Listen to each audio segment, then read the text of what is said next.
I'm still a sort of a workaday emergency doc as much as I am anything else in my universe. And so I'm gonna give you an example from my universe of the sort of one concept that I want you to remember and walk away with, because I'm sort of an ADHD guy, and I need a very compacted summary. So I'm going to give you a one-word summary of what I'm trying to convey, and that is Sciencey-ness.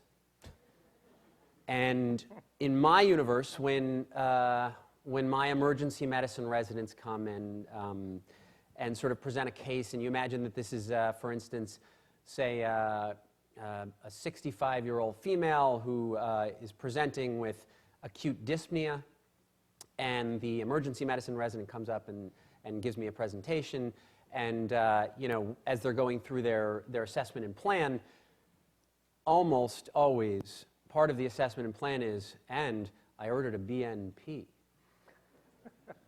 And I say, you did? That's wonderful. You got a BNP. Did you also get a history? Because usually we've gone through and, they're very excited about the BNP that they ordered, and they're not as excited about, what happened over the last few weeks or what exactly triggered this dyspnea or, sort of how it presented.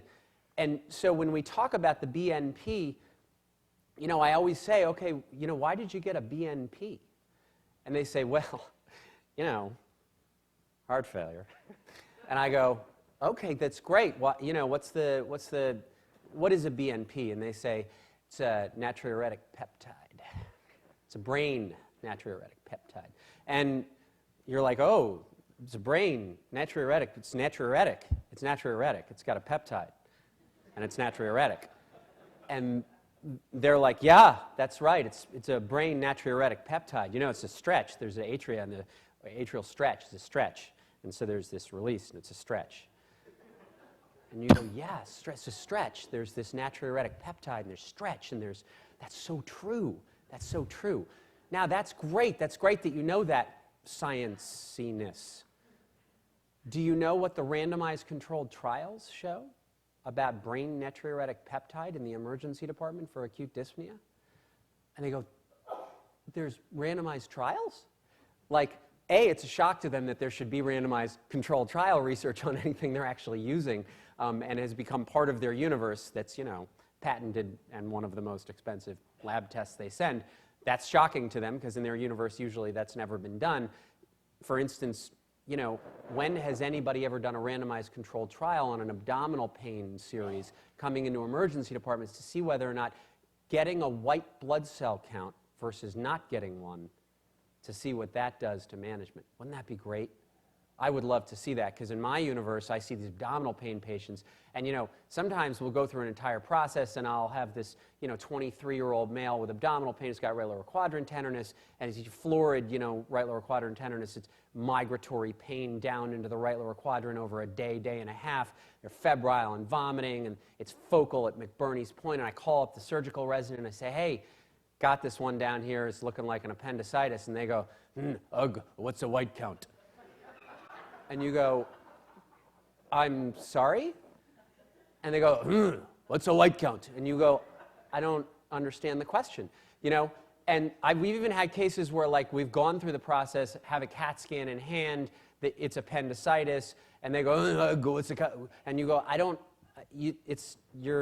do you know why you're getting a white count? Do you understand why you do that? So it's the BNP is sort of the same thing. It's this unbelievable Sciencey-ness where you want the white count and you forgot about the patient. You're talking about atrial stretch and you don't know the science. You know the Sciencey-ness, but you don't know the science. And the science is that there's randomized trials of BNP. And this is, a discredited lab test in my environment. In my environment, to get a BNP means that you didn't know the data, because there are 4 or 5 good randomized trials now showing that it doesn't improve outcomes, doesn't reduce length of stay, doesn't decrease ICU admissions, doesn't do anything good for the human being involved. That's the science part of it, and the Sciencey-ness part of it is that there's atrial stretch.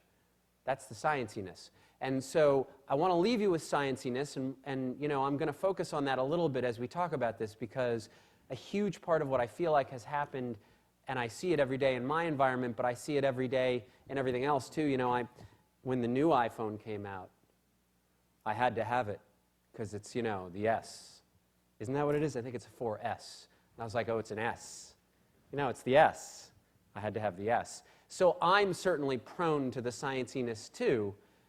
And if we can somehow get to a point where we can see Sciencey-ness, see the veneer, and go one layer deeper to get to the real science and respect the science instead of the Sciencey-ness, I think we'd be in a completely different place. So it's one of the things I'm going to pretty much focus on.